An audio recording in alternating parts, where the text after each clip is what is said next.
Welcome to the Nonprofit Exchange Podcast. Stories by leaders for leaders to help you raise the bar on your own excellence, to release the potential inside of you. Now, here's today's podcast. Greetings, everyone. Welcome to the Nonprofit Exchange.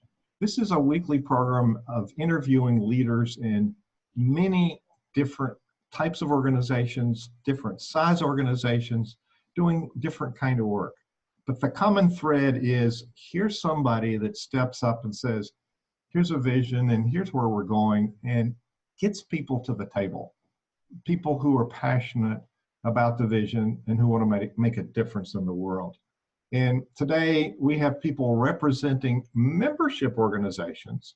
And we build this as a panel of experts, and experts in my book qualifies for somebody who's out of town, but somebody who's got a proven track record and somebody who has an expertise in a defined area. And my guests today are friends. They're people who make a difference in the world, and they're doing really important work in today's world that needs more unification. So as usual, we ask people to introduce themselves and say a little bit. In this case, talk about your organization and what brings you to the table to lead this organization. So Jim, Jim Rindelau, is that how you say your name? Well said. Better than I can say it. Yeah, so a little bit about my background. I grew up in Lutheran country in southern Minnesota, went to St. Olaf College, and then served in two congregations as a full-time Lutheran church musician, St. Mark's Lutheran in Jacksonville, Florida, and Faith Lutheran in Glen Ellen, Illinois. Spent 17 years in those two parishes. During that time, I actually was very involved in the Association of Lutheran Church Musicians. I was on their board. I chaired conferences. And then, after 17 years in the church, I ended up at Choristers Guild, which is another church music association, as their executive director. One of the questions that you've asked is, what skills perhaps do we have for these positions? And my education was in music. I have 2 church music degrees, but I'm an okay musician. My strength probably is as an administrator. So I can make a task list and check off the tasks. So enjoyed doing that, enjoyed my time at Choristers Guild, and that then led to me coming to the Association of Lutheran Church Musicians. So that's a little bit about my background, and ALCM is the network for all Lutheran music leaders. And we're the place where we all can come together and share our stories. And of course, we have resources that we publish for our membership and benefits that we provide as well. Well, in my first book called Moving Spirits, Building Lives, I believe you have a copy. It's about a church musician being a transformational leader. We bring singers together, we transform them into a choir, we transform the choir into an ensemble, and then in ministry work, we transform people's lives. And so to me, it's a very important role of leadership. And what you've done is transfer that skill into organizational leadership skill. And that's a lot of church musicians haven't realized they could do that. Mm-hmm. And so where are you sitting today, Jim? Where are you located? I'm actually in Florida. I work remotely out of a home office. Our business office is in Valparaiso, Indiana. It's part of the Valparaiso University campus. And that's another unique thing about our organization is we are pan-Lutheran. We serve all of the various Lutheran synods, the ELCA, the Missouri Synod, the Wisconsin Synod, and all of the smaller ones as well. So as you have said, it is a place for all of these musicians to come together as one, even when we have our differences as part of our church bodies. Great. One God, one faith, one baptism, one choir. We got lots of choirs, but we're singing the Lord's song in a comfortable way, and hopefully. David Bone is in Nashville, Tennessee. I always love your gracious, warm smile. David, welcome to the Nonprofit Exchange. Thank you, Hugh. I'll tell about myself. I grew up United Methodist, singing and making music from 5 in the church. I had my first church job at 18 through college. I went to grad school at Perkins School of Theology at SMU, Southern Methodist University in Dallas, Texas. After that, I was a musician at a Presbyterian congregation for a few years. And then actually, as a result of a visit to Nashville 30 years ago today, I decided in April and May of 1989 to move to Nashville and I would just do music in Nashville. You know, there's only a few people that come to Nashville thinking they're going to do that. And I did that. I got a part-time job at the United Methodist General Board of Discipleship, working with one of my graduate school colleagues. And that was a part-time job, gave a little bit of a income, but mostly did session work here in town for about 10 years in addition to that. But in 1991, the Office of the Fellowship of United Methodists in Music and Worship Arts moved here to Nashville and moved here without an executive director. That organization is related to and collaborates with what's now called Discipleship Ministries. So I was sort of here and needed some more employment, and I applied for that position, and so I've been in that since 1991. So 28 years almost of that. Like Jim, all my degrees are in music, and I have learned, whatever I've learned has been on the job and picking up from folks like you, Hugh, and other people who work on leadership and helping people to accomplish tasks. I think that the major strength that I bring to the table is I seem to be able to synthesize maybe even seemingly disparate items or things going on and figure out how they connect and how that can work for the organization, or seeing this person has this gift, how can that work in this specific task? So I seem to be able to see those sorts of things. And I would say that's probably one of the biggest strengths that I bring to the organization. I'm great at creating task lists. I can see the process. Here are the steps to do this. Actually, my training in Orff music education gave me really that ability to identify what's your final goal and what are the incremental steps to get there. I love creating that task list. And then the bad part is I want to walk away and let somebody else manage the task list. I feel like, oh, I've got a task list, I'm done. But generally there is nobody else. So I do have to manage that task list. But that's what goes on here in Nashville. Our offices are in the building. Many people may be aware of the Upper Room Devotional Magazine. So Discipleship Ministries in the Upper Room are here in the building where I am in Nashville. And we just rent space here, but collaborate with the staff here.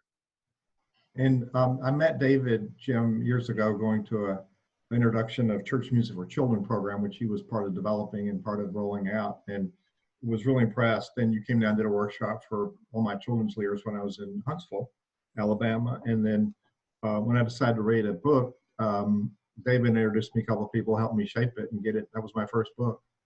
And then I said, David, I can teach. So he introduced me to somebody who put me on the schedule to teach at Lake Junaluska's annual music conference. And lo and behold, this woman walked in the room where I was teaching, who is now my wife. So indirectly, David is responsible for this delightful marriage that I have. And he will take credit for that, I'm sure. Probably every other day I'll take credit for that. David is a matchmaker. So he and I go back and have had some interesting interesting times doing really interesting work, which you don't want to make it boring. So David is a unifier, and I know I've known him longer. So I want to do a plug for music organizations. I don't know why anybody would be in the trenches working in church music who would not belong to our organization and attend events where they can get some learning, get outside your bubble and meet other people and understand what options there are. So, Jim, why should people join ACLM? ALCM? ALCM, Association of Lutheran Church Musicians. And as you said, I think the most important thing about membership is being with your colleagues, being a part of the conversation. All of our Lutheran music leaders have important things to say. They all have important questions. So anytime we are missing one of our music leaders, our conversation is not complete. We do also have benefits. I brought here to my desk, we have a practical publication that we publish 3 times a year. We have a journal that we publish 3 times a year. We have a membership directory that we publish 3 times a year. Monthly at least, we send an e-newsletter to our membership with information. We have lots of digital resources in the members only area of our website. You receive member rates at our conferences. This one is in Portland this coming June. And you receive member rates at our webinars. We have a job placement service. So those are some of the benefits. Wow. David, Yeah. I bet you got some of those things going on. Just the answer to the question is, why should people belong to a church of music organization like this, especially yours? Did you say David? David. Yeah. Thank you. Well, we really concentrate on our name, as in fellowship, and the connections that people make to each other. We feel that that's vitally important in the work that people do in their local congregations. They need to be with people who get them, people who understand what they're going through, the challenges that they face in their situation. And so we really work to foster that connection with people. People can get training in being a better musician anywhere. We also concentrate in the fellowship, I think, somewhat uniquely with the other denominational organizations. We concentrate on all the arts, visual arts, drama, all of those are arts which are used in worship services. And we want people to be able to connect to other people that are engaged in those pursuits. Now, can people who aren't Methodist or people who aren't Lutheran join your organization? Oh, for sure. I'm sure Jim would say the same thing. It's when the fellowship was founded in 1955, and I think ALCM maybe in the 60s. Is that right, Jim? We were not until 87 officially. Oh, okay. Mm-hmm. But even as late as in the 80s, people were joiners, and now they're not sort of the joiners that they were at that time. But we really feel like by helping people to connect, we're achieving our mission, which our stated mission is to transform the world through worship. And so if we can help people have better worship ministries in their local congregations, we believe that that is going to transform the world as they are sent out into the world from those worship services. And we believe that artistic pursuits within those worship services are a prime way of engaging the heart, mind, and spirit of worshipers and to send them out into mission in the world. I'll correct myself. 86 was actually the beginning of ALCM, but I do think that we have a few Methodists in our membership who are also members of FUMWA. So there are people who are members of multiple church music associations. And I imagine that in other music organizations, people have multiple memberships because you do get a little different flavor in each one. So David, you talked about the vision. What and you've seen things change over those 20-something years in the culture of the church. The 2 years ago, the Washington Post had an article that said at the current trajectory, mainline denominations have 23 Easters left. And part of that is we do worship really badly in a lot of us, in a lot of our churches, and nobody wants to go because it's really not interesting, and it's not relevant, and doesn't reach out and engage us or transform our lives. I do believe the heart of that is with the music. There's only so much a preacher can do in a sermon. But the body, when I was interviewed for Methodist Church in Huntsville, the preacher said, music is everything. I said, wait a minute, it's not everything. He said, well, if I got to get out and preach and everything's been dreadful, I got a hard job. So that's what he meant. And so expand on what is the most important challenge for your members, and how does the association help them think through those challenges? Oh gosh, I think it's probably dealing with the changing face of volunteerism. If one is an organist, there may be an organ and that's there, but the people quotient is not there, and is the ever-changing dynamic.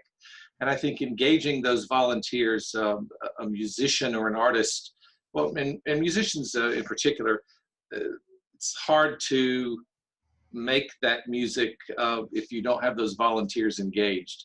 Now, I would say that my personal philosophy is that the congregation is the primary choir of the church, and every musician's primary responsibility is to that choir, and the one that rehearses on Wednesday night is really the chamber group and the specialized group. And but more effort ought to be going into engaging the congregation in the musical life of the church within the worship services. But I do think as people try to have choir programs, it's very difficult with volunteers as church attendance changes. Fewer people go on a weekly basis. I think that's one of the biggest challenges affecting folks these days.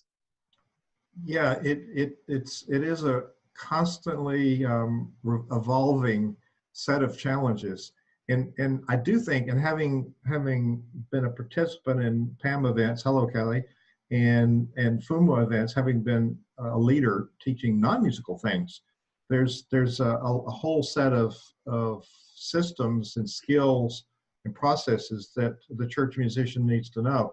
In the book that you helped me formulate and get out, the Moving Spirits, Building Lives, I defined in there two things that were life-changing for me, a paradigm shift. One is there's a huge difference between a musician that does church and a church musician. And it's equipping people for that very specialized ability. So it's not about the music, really. It's about the engagement, like you talked about, engaging all of the people in the movement forward. The other one, that when I left this 12,000 member church in Atlanta, I defined my music director position as 10% of my work was music. The rest of the work, the part of the pyramid, that the iceberg that's underwater, made that music possible. And so it's like the book, was it Harry Cosby that wrote Things They Never Taught Me About Being a Church Musician? You have to, so all the other things we need to be able to lead in this vast wasteland of resources, and empowering other people. So part of our job is influence. And so let me, I want to go back and delve into equipping people to lead as part of why people want to be in a membership organization. Kelly has joined us from, I don't know if you're in Louisville today, or what part of the world are you in today? Today I'm in Austin. I'm at the seminary, and I've been in meetings, and I apologize for jumping in a little late. We just wrapped one up and jumping in now, so my apologies. We're going to mention that. So I want to let you catch up. I'll own it. We needed some female in this interview. Talk about Pam. I was there when they formed the Presbyterian Association of Musicians. way back in history and talk about you a little bit. What do you bring to the table as a leader of this association, and why should people join PAM? Ooh, I'm going to assume everyone else has answered that question already. They were very eloquent, so. Oh gosh, yes, of course they were. So I come to PAM as a conferee. I come to PAM as on faculty and as a conference director. I really came to PAM through my colleague at First Presbyterian Church in Lexington, Kentucky, Marlon Hurst, and working with him and learning about collaborative worship and the importance of intentional liturgy was how I was introduced to PAM. And then it was through the worship and music conferences that we all joined together and attended those conferences and brought materials back to our church. So I come to it actually with a business background. I left the business world and did youth ministry for 12 years and then got to put my business hat back on and now direct the Presbyterian Association. So why should people consider joining this association? I think, why would you join a musician association? I think, first of all, it is a place for colleagues to gather, to have some community and to share ideas. But I also think, as with all of our organizations, it's a place to empower and to enrich and to challenge our musicians. It's easy when you're working by yourself in a church to get comfortable with ideas or procedures or just styles that you have. And I think our organizations are in place to not only bring you new materials we've got an anthem series, but it's also to challenge you to look at maybe liturgy and worship through different eyes, to push us forward, to grapple with Reformed theology, and to create this space to work with other people. My meetings today were, yes, that PAM is here to empower, but we're here to challenge you a little bit as well, to get you out of your shell, to stretch you a little bit. And I think that's what this organization needs to be doing and is doing on some fronts, with our journals, with our conferences, with webinars, and with conversations that we have with our members regularly. I have a lot of gratitude. I went to the PAM conferences for 35 years in a row. Like David Bone, I started when I was 18. And I had never been in a choir. I studied piano and I was a music undergraduate. So I knew something about music. But due to my work there, and at those years, there was equal emphasis on worship and theology and on music. So I met some of the greatest musicians in the world. And I met some of the greatest theologians in the world. And in that place, I met Glaucia, who just recently passed away, and who was at the Office of Worship in Louisville. And so I was part of an 8-year study, Lilly-funded study on worship. And that was a game changer for me. As a matter of fact, in many of my churches, I did everything related to worship, everything. Shaped the order of worship, coordinated everything, because I knew how worship should be designed and how to create energy around it. So I intentionally grew myself. And I'm one of these people, they shouldn't have let in music school and they shouldn't have let out, but I applied myself and learned a thing or two. So if I had a favorite conference, which I shouldn't have, it might be PAM, but I have shifted my allegiance obviously to the Methodist Church because I'm married into that, and our new president is my bride. So I do have an allegiance to one side, but I certainly support all of you in your work. So we're talking about challenges of leadership from where you sit. We've talked a little bit about challenges, those people that are in the boat with you, trying to row, but what's their challenge that any of you can speak to this? What's your number one challenge where you sit? And David, you've been in this the longest. Yours may have changed over the years. So you want to start, what's the biggest challenge you face going forward in leading this dynamic organization? Once again, it comes down to volunteerism. That has just changed, and engaging people in taking care of things. People experience the world online so easily, and they have expectations of an association, particularly in a digital realm. And I know that frequently I sort of joke that people sort of assume that I have a building of minions here in Nashville that, can take care of things, and they'll generate some idea, and I'll say, well, that would be great. I'll put the minions on that. We have 1.5 staff persons. I think we're all in the case of 1 to 2 staff people, and we run $500,000 or more budgets with events and everything else the associations do. And so it's engaging our board members and engaging our members in work of the association on a volunteer level. That's a challenge, and encouraging that leadership. I would also say, related to that, encouraging younger leadership is a great challenge. I would say, David, those are universal challenges with any I hate the word nonprofit because it's a lie, but we have for-profit businesses and we have for-purpose organizations. So a tax-exempt organization is a for-purpose. So I think that's a universal challenge, is engaging our boards, engaging our volunteers. And another paradigm I changed when I was in Huntsville is we eliminated volunteers at that church because we figured it was contrary to our theology. God calls us, so we had members in ministry, and we were very intentional at giving them leadership positions. And then that took a lot of management, but we got a lot more done because we reversed the paradigm. You're called to do this work. And so for us, it was changing the paradigm and then charging people with very specific work.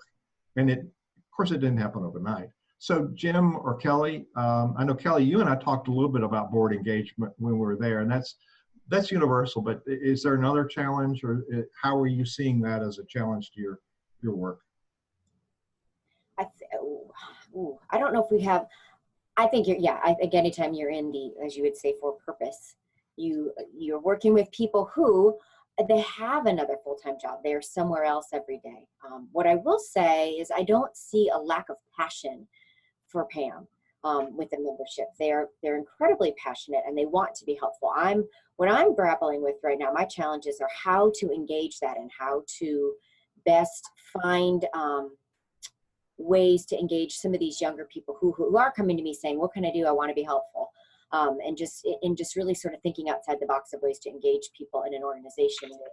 A lot of these positions are faculty or board positions. So what else are we doing to make sure that we have all the voices that have something to say? How do I make sure I'm hearing all of those voices? I think that's one thing.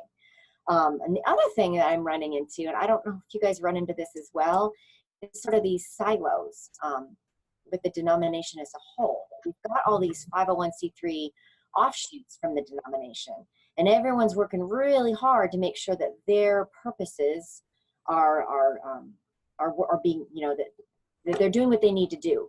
But this sort of pausing for a moment because you only have staffs of 1.5, or because, for example, APSE it's all volunteer. We don't have the time or the space to pause for a minute and think of, how could we do this better if we engaged this or that? And I'll use Pam as an example. So for our worship and music conferences, we've got youth and children components. And when you get to signing those parts of the leadership to the conference every year, you kind of see some blank stares on the planning team their faces, because that's not who they are. They're musicians. And so how are we engaging APSE, our Presbyterian church educators, to help Pam ensure that our youth and children's component of our conferences are excellent, like our worship and music parts? And so what I'm working on now is trying to engage these organizations into creating a little more synergy so that we're working together instead of separate, for lots of reasons. One, I think it's better, it's healthier, and it creates excellence on all levels. But two, our denominations are shrinking. So instead of hiding in our own corners and doing what we need to do because we're so busy all day long, stopping and thinking, all right, how do we do this together better? Absolutely. That's a real key. Jim, you want to jump in on this conversation? One of the things that I think is a challenge for membership associations is that 30 years ago, we all depended on our association for our information. If we had questions, we went to our association. Now, the next generation goes to Google for the answer to all of their questions, including their church music questions, let's say. So it's a challenge transitioning to that new world order. Technology also sometimes means that we need systems to keep up that create another expense. They have monthly maintenance fees that are an expense. So that's a new challenge. Something in ALCM that has been a challenge is the increase in contemporary music. ALCM was really started as a liturgical organization. Sometimes contemporary music is not as liturgical. So it's been a struggle sometimes to know how to best support our contemporary music colleagues when we come from a liturgical angle.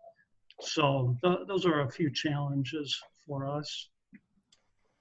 So, David, you mentioned the vision of FUMWA. I want to talk about, I had a defining moment when I did a cabinet retreat for Bishop in Nashville, Middle Tennessee. His name will come to me in a minute when I were talking about visioning. And he said, my cabinet doesn't do the vision. I have the vision. I never saw anywhere in the Bible God gave a vision to a committee. So one of the duties and delights of a leader is to say, here's my vision for taking the organization forward. And it may not be the stated vision of the organization, but it's your vision of how we're going to function, how we're going to be in 3 to 5 years.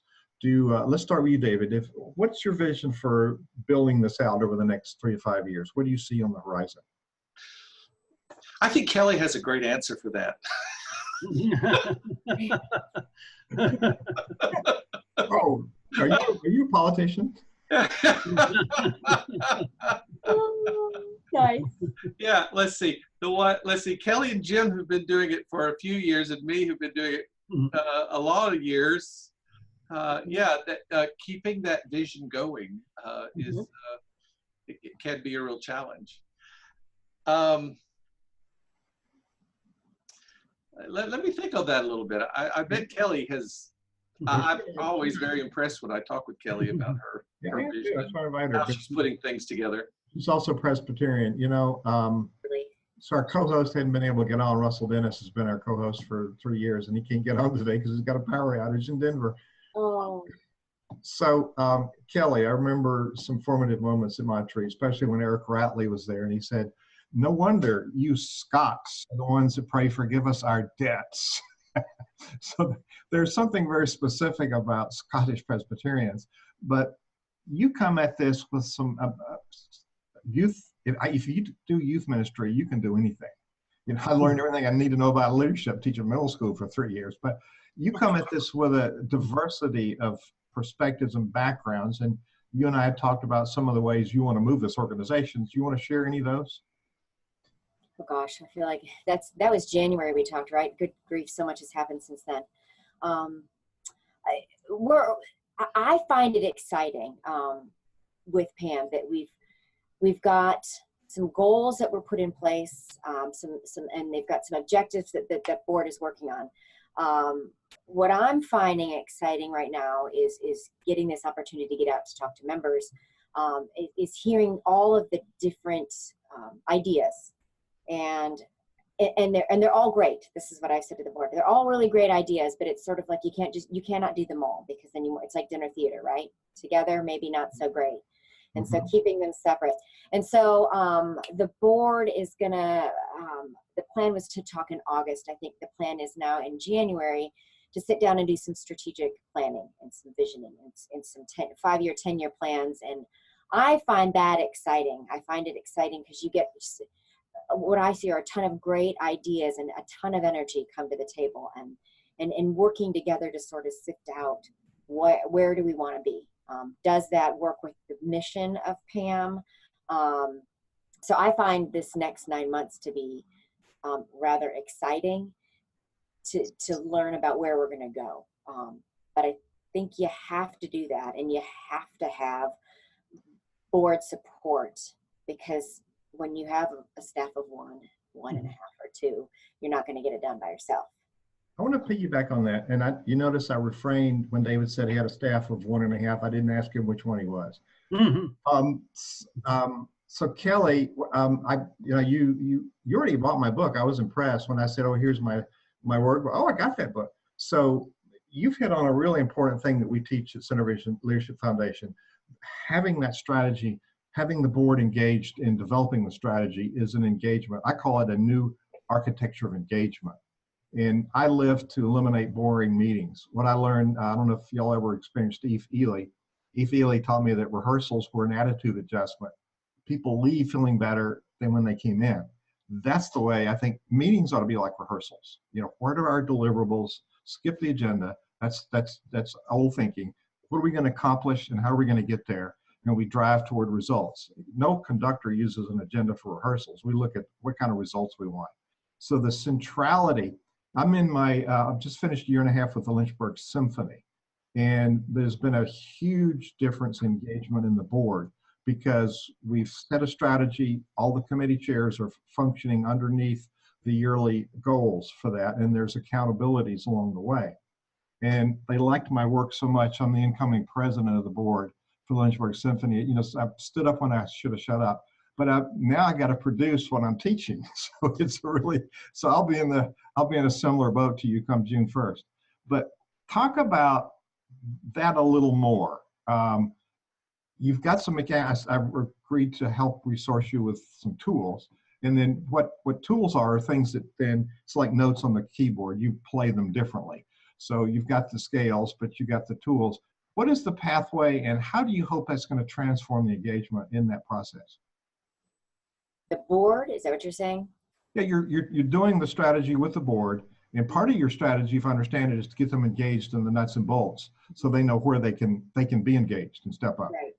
Right. And I think, you know, I think if I vision it myself and tell them how to do it, I don't think there's buy-in.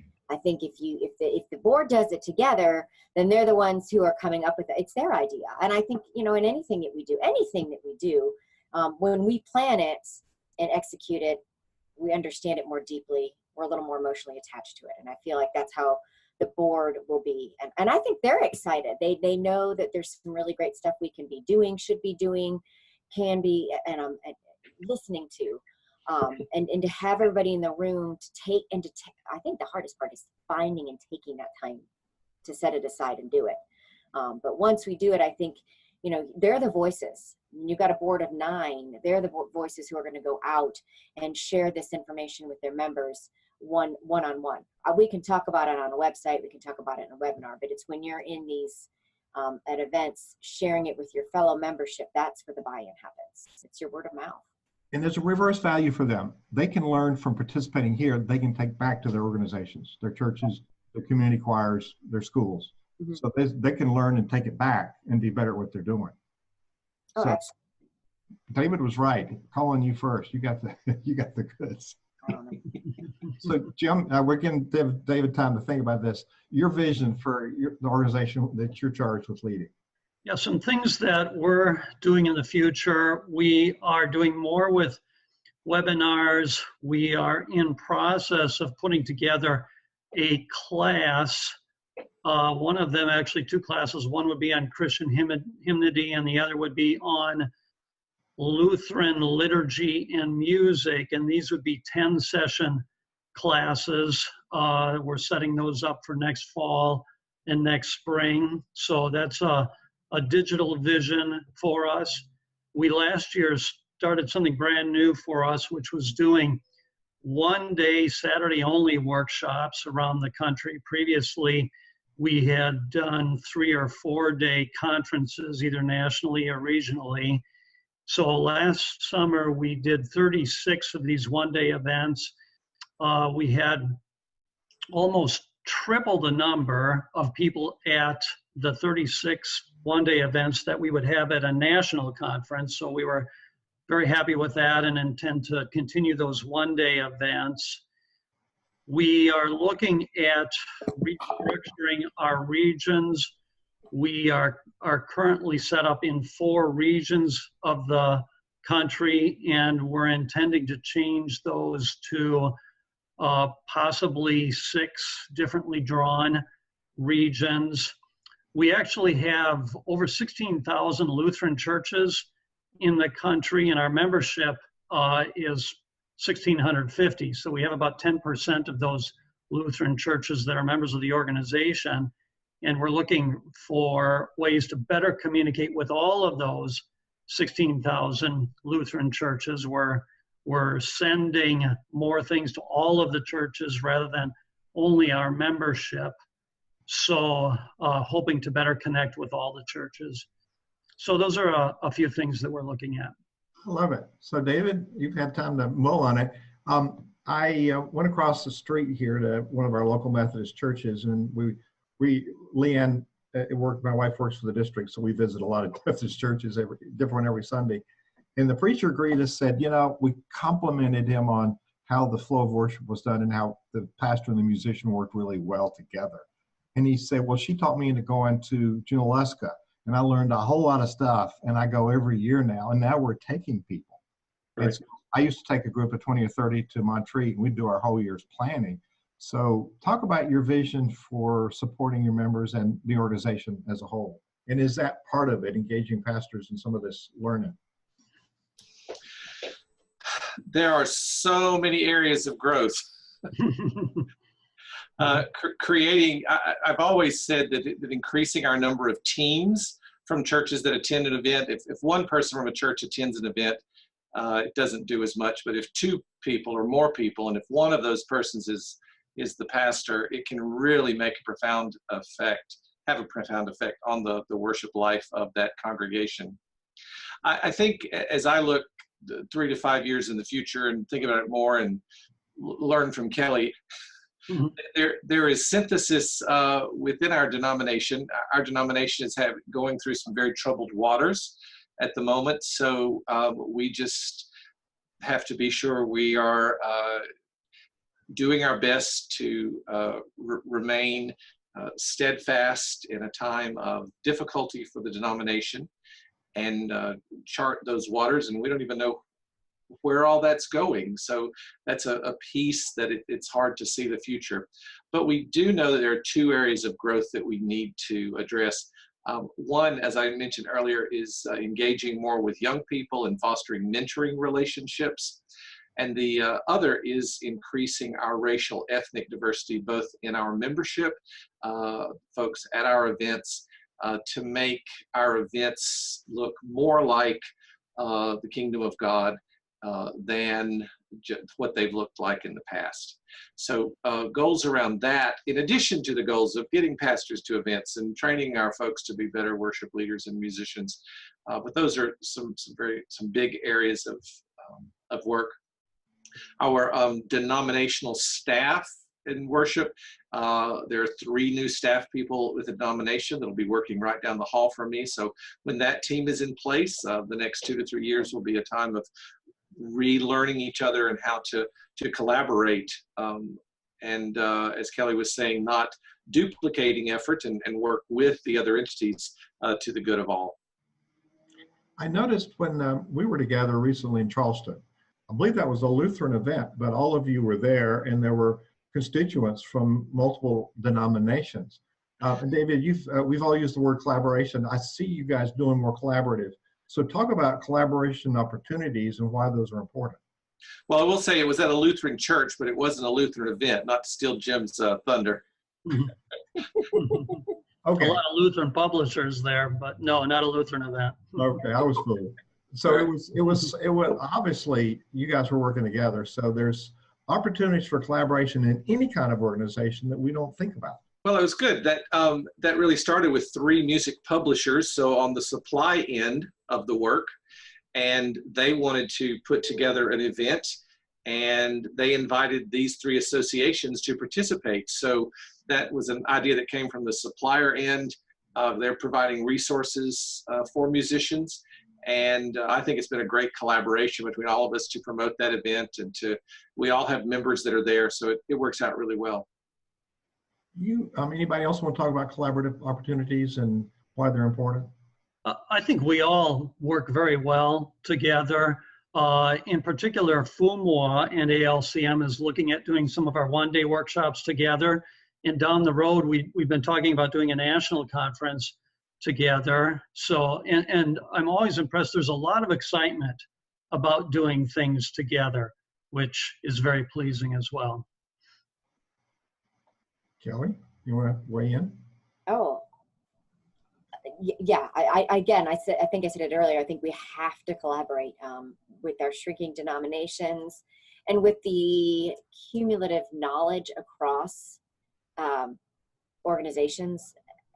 That there is so much value in collaboration, things that we can learn. I mean, the one-day events are listening to you talk about 36 one-day events. I mean, yeah, that's, and to be able to collaborate together. What can we do that, you know, we're not taking time and resources to produce these things individually that we could do together. And I think NCSM was a really good example of that, we were all in the same room. There were lots of attendees there and everyone learned quite a bit. I would say we were able to take home some great materials across denominational lines. We can do that. Mm-hmm. And I learned so much from Jim and David. Mm-hmm. David's been at this for a long time. And so it's fun to hear that, you know, you've got quite a bit of institutional history and you've got the trial and error to be able to say, yeah, this is going to work, or you may not want to try that. And I think there's value in not reinventing the wheel. Mm-hmm. Well, sometimes it does need to be reinvented. I've known for 15 years really that there are many times I really do need to get out of the way. Mm-hmm. And let things develop if the board has ideas. So there's a fine line there, I think, in leading the board to when you have a long history, mm-hmm. to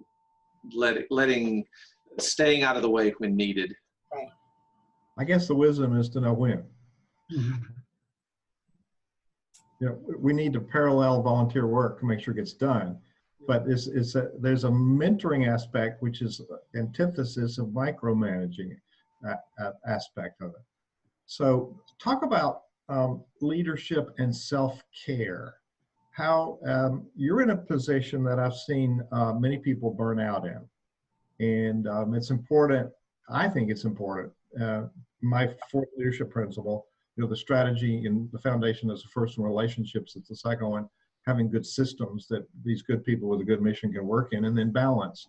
Balance is not all about managing all the priorities, but it's about caring for physical, spiritual, mental, emotional self. So weigh in on two aspects of this. A, how do you care for yourself emotionally, physically, and then how do you grow your abilities on a continuing basis? Anybody can start this, either one of those or both of those. I'll jump in if I can.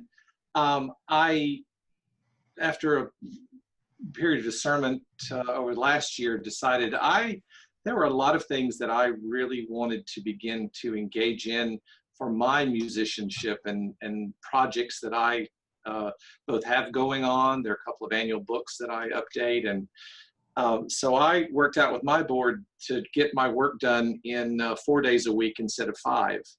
And so I work 4 longer days and have Fridays for that self-care, to be engaged in other projects that feed me a little more than writing checks and taking care of event registrations and answering a question about why they can't open a page on the website. So trying to find those things that give me a little bit more, those Fridays are things that give me a little more life than some of the day-to-day aspects here. I don't have the relationships in that work on that Friday work, and that's what gives me life here, are the relationships. But that's been one thing that's been, I think, really good. It has been very, very challenging though, and we all know we don't work 40-hour-a-week jobs, but when you're trying to do the work in 40 hours, and knowing what's not getting done, that's been a real challenge. But I feel good about that bit of self-care for those Fridays. Who else?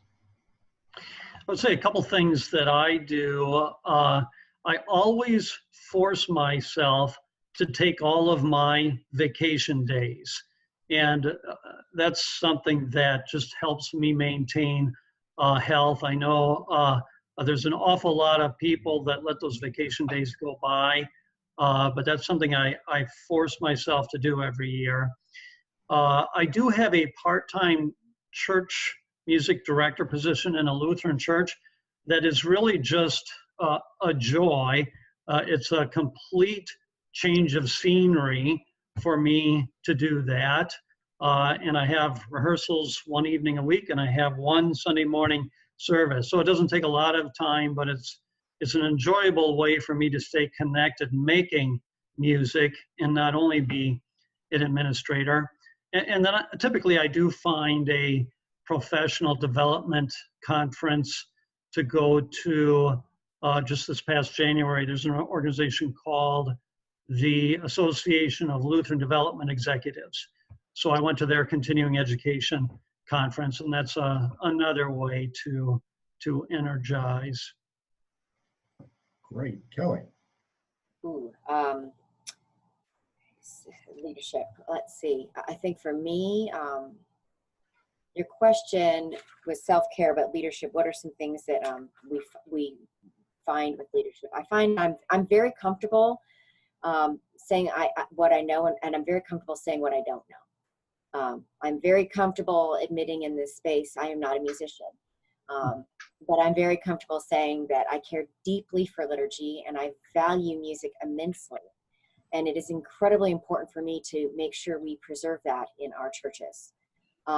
So I rely on my board, and that I find comfort in that. For me, that's a comforting thing, because I can let go of things I know I simply don't have the expertise. And I also realize the board relies on me for my expertise, and I find that to be such a joyful match. I love the strategic planning and the dreaming piece of it. I love the collaborating. I find energy in that and just coming up with new ideas, which is why I'm in Austin today. Of just how the constant question of how can we do this better? What can we do to serve the church better, to serve our musicians better? But you're right. Where do you find space in that to take care of yourself? I'm married to an exercise physiologist, scientist, so exercise is important in our house. And for me, that's something I have to do regularly. And when I don't, I do find that I get in a funk. So that's one way I take care of myself. The other thing I'm learning too is, and Jim, you touched on that with taking vacation, is really going off the grid. And when you're off on those days, you're really off. You're not checking your emails and you're not answering phone calls. And working in a church for 12 years and being responsible for youth, and you were responsible to their parents as well, that was a tough thing to do, boundaries. And so I'm working hard on that, of just being okay with saying today. Yes. Yeah. You know, it's hard saying no to something you're passionate about, isn't it? Yeah. Yeah. But it can tire you out too. Well, according to the research I look at nationally, the burnout rate with nonprofit executive directors is at 45%, the ones we know about, and 75% are looking at the exit door because there's too much work and there's too many expectations of the board. And David talked about getting the board to validate the fact that he needs a Friday off for self-care, self-development, just a break. So I think, we sleep at night so we can have another go at it tomorrow. I think we're not any good to organization if we're burned out and just stressed out. And that's probably a good model to share with your members, I would guess. So if I were a pastor and you were face to face with me and we're talking about Montreat or one of your other events, and they said, well, I'm a pastor, I don't need to come to that, my musicians should come. How would you respond, any of you? How would you respond to that so there would be an open invitation for them? Ooh. I would say, you are right. Thank you. Let's talk about ice cream. Is that a cop-out? It's that old, don't try to teach a pig to sing. It just, I don't mean that. But there has to be that spark. If you don't see that spark there, if it's like, show me, if that's all you're getting, I can encourage, I can offer you a free registration. I can do everything I can to try to get you there. And hopefully that spark will be there. Frankly, I think that most musicians, if they can't have a pastor go to them with an event, they'd like a pastor that can plan a little bit further out than Thursday. That I think is the number one thing with folks that I hear. That's the number one challenge and difference between musicians and pastors.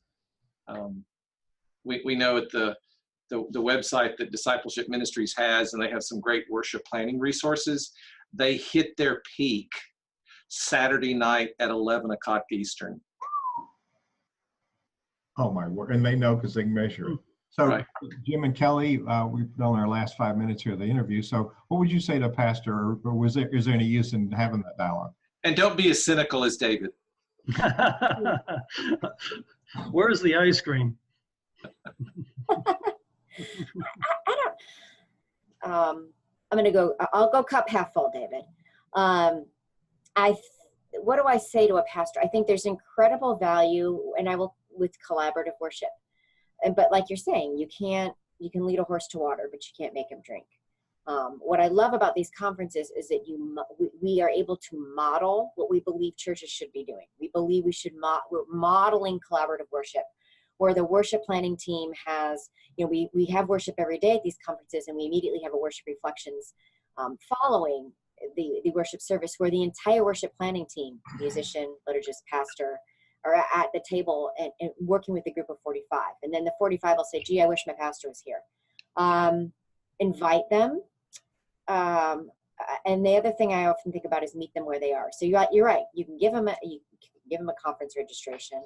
But what are some other things? Maybe the conference that we're doing just is never going to appeal to that pastor. So maybe we ought to be doing something completely different. That the titles change. Stop trying to put a round peg in a square hole. That maybe we need to be going about it differently, and we need to offer something completely different that appeals to pastors. But we need to listen and figure out what that is. Listening, that's a musical thing. Jim, you want to take a shot at it? We're running Yeah. up to the hour here. I would say we just keep inviting pastors. We do like to have pastors at the conferences. We will offer some workshops specifically related to pastoral ministry. We might do a homiletic series of workshops that is appealing to pastors. But in general, it'll be the pastors who have a special interest in music who will tend to come to our conferences. And we would like to have as many as possible, really. Mm-hmm. And the real truth is pastors will learn about how to do worship planning because very few seminaries teach them that. So the old sales tactic that worked for me when people would come up after worship and complaining about a hymn is that, the sales tactics, feel, felt, found. I know how you feel. I felt that way, but here's what I found out. There was value. So it gets them in a meaningful conversation. So I'm going to give you each a shot. I'm going to do a commercial message here. What is one tip you'd like to get to any leader leading a nonprofit or membership organization out there? So get you time to think about it, one tip or one challenge.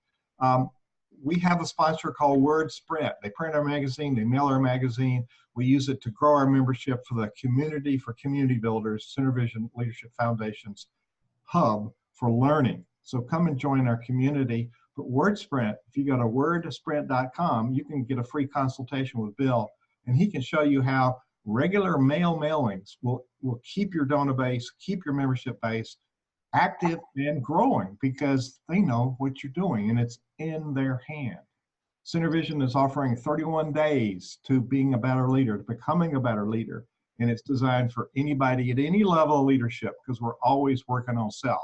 So go to betterleader.me, betterleader.me. It's free, it's a podcast. And you'll see this podcast on the Nonprofit Exchange anywhere you get podcasts. So let's go from my right to left. Kelly and Jim and David, what's a parting wish or challenge or thought you have for our listeners? I would say, as far as a tip, you mentioned there's a lot of burnout, that take a deep breath and keep going. Don't give up, and delegate as much as you can. Try to find volunteers to move as much off of your plate as you can. Kelly? I would suggest, Jim, you're right on. And then I would also say, listen. Take a lot of time to listen in all the conversations, and that every conversation you have is important. And the ideas come to me just in listening to people's comments and just letting them simmer. That we don't need to take action right away. I think a lot of times as executive directors, you get a phone call and you're being called to act right away. And I don't think that's necessarily the case. I think sometimes there's value in listening and just letting these ideas, as we would say, simmer a little bit. Oh, great. David. Any time you spend in relationship building is good time. Sending a birthday card, when you find out one of your older members is taking a fall, any of that you do, a lot of days it feels to me like, okay, I've got other tasks I need to get doing, but I really am committed to that relationship building, and keeping those relationships is a great part of nonprofit work and what keeps me going. Amen. A lot of good sound bites, words of wisdom today. Thank you, Kelly, Jim, and David. I have links to your homepage for your website on the page, and I encourage anybody to go and check them out, especially check out the events that are coming up. And having been to many of these, I recommend that you go and listen. Kelly, that's just a great theme. So thank you all for sharing your wisdom. Go to the nonprofitexchange.org, and you'll find this interview, the nonprofitexchange.org. Thank you all for being here today. Thank you. Thanks. Thank you.